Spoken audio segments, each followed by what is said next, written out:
My dear future doctors, कैसे हो आप सब, क्या हाल चाल। यानी अब हमारे पास में बहुत कम दिन रह गए हैं नीट 2025।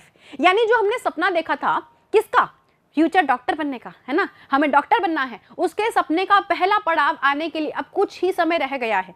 इस कम समय में हम किस तरीके से प्लानर बनाए, कौन कौन सी स्ट्रैटेजी फॉलो करें, कौन कौन से पार्ट्स को हाईलाइट्स करके ज्यादा अच्छी तरीके से रिवाइज करें, यानी हम टेस्ट दें या रिवीजन करें, क्या करें, है ना। तो वो सारी प्रॉब्लम्स की सॉल्यूशन आज के सेशन में आएगा। मुझे पर्सनली बहुत बच्चों ने डीएम किया था और यही पूछ रहे हैं कि मैम इस टाइम पे अब क्या करना चाहिए, बचे हुए दिन में हमें किस चीज़ पे फोकस करना चाहिए, क्या सिलेबस कंप्लीशन पे ज़्यादा करना चाहिए या फिर अपने नोट्स रिवाइज करें या फिर क्या करें, राइट। तो उस सब का प्रॉब्लम का सॉल्यूशन आज आप लोगों को मिलेगा। सेशन स्टार्ट करते हैं। So my self Gunjan Goyal, your chemistry educator. और बच्चों आज का सेशन लास्ट तक जरूर देख लेना क्योंकि ये बहुत ही ज्यादा गेम चैलेंजिंग सेशन होने वाला है आप सभी के लिए, ठीक बात है। सबसे पहले तो मुझे एक बार कमेंट में बता दीजिए कि क्या आप सभी रेडी हो, क्या आप सभी रेडी हो नीट 2025 को फोड़ने के लिए। मैं जेन्युइनली देखना चाहती हूँ कि कितने बच्चे आप में से हैं जो बिल्कुल रेडी है, सुपर डुपर रेडी है कि यस मैम इस बार तो हम फोड़ के ही रहेंगे एग्जाम को, ठीक है। तो सबसे पहले तो बच्चों यहाँ पर तुम में से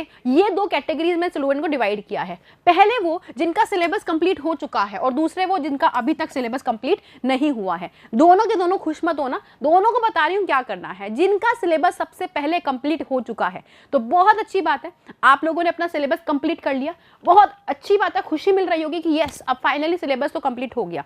लेकिन ज्यादा भी लंबी खुशी नहीं रखनी है हमें, आपको सिलेबस कंप्लीशन ही सब कुछ नहीं है, आपको करनी है रिवीजन। बच्चों रिवीजन एटलीस्ट मिनिमम आपकी फुल सिलेबस की 5 रिवीजन होनी चाहिए। दैट मीन्स एटलीस्ट आप 5 रिवीजन करेंगे अपने कंप्लीट होल सिलेबस की।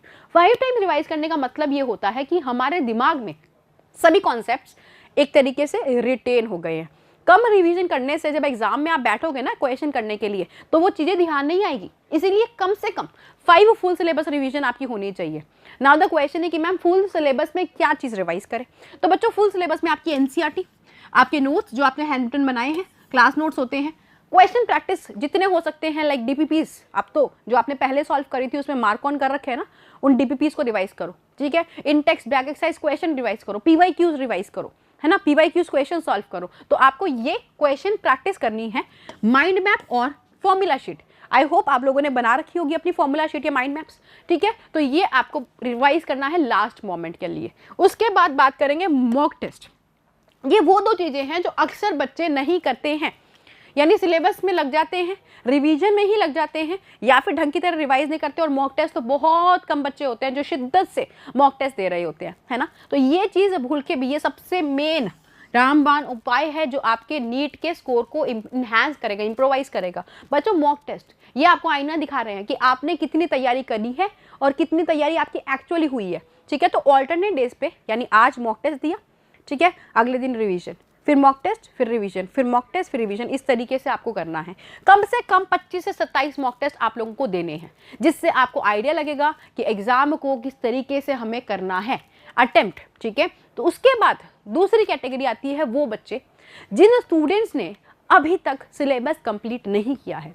घबराने की बात नहीं है कि सिलेबस कंप्लीट नहीं हुआ है, अब जितना टाइम है ना उसमें बढ़िया तरीके से मचा दो, ठीक है, उसमें बढ़िया तरीके से मचा दो। हो सकता है सब कुछ पॉसिबल है, बस तुम्हारे अंदर वो गट फीलिंग स्पिरिट होनी चाहिए कि यस मैम इस बार हम करके ही दिखाएंगे। जितना टाइम बचा है आप जी जान मेहनत लगा दो, इधर उधर टाइम मत खराब करो, ठीक है।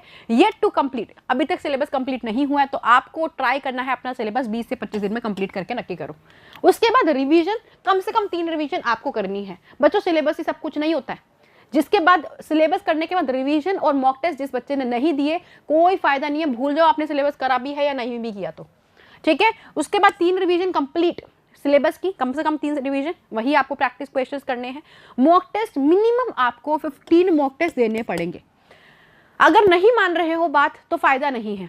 तो स्टूडेंट्स मैं यानी आपकी गुंजन मैम आपको सिर्फ एक ही सजेशन देंगे कि मॉक टेस्ट में जिचा के बढ़िया तरीके से मेहनत करो, क्योंकि यही है जो आपको आईना दिखाएंगे और आपको बताएंगे कि आपको किसके अंदर क्या चीज़ में ज़्यादा फोकस करना है, ठीक है। उसके बाद बच्चों बात करते हैं यहाँ तक आई होप आप लोगों को क्लियर हुआ होगा, ठीक है। नाउ द पॉइंट इज कि कौन सी मिस्टेक्स है जो आप लास्ट मोमेंट पे करते हो, यानी भूल के भी आपको ये गलतियां नहीं करनी है। सबसे पहली, यार दोस्त ने किसी ने कह दिया या किसी मतलब यूट्यूब पे वीडियो देख ली तो हमें पता चला कि ये बुक तो करनी ही करनी पड़ेगी, तो नई बुक के लिए रिवीजन या क्वेश्चन प्रैक्टिस अभी मत करना।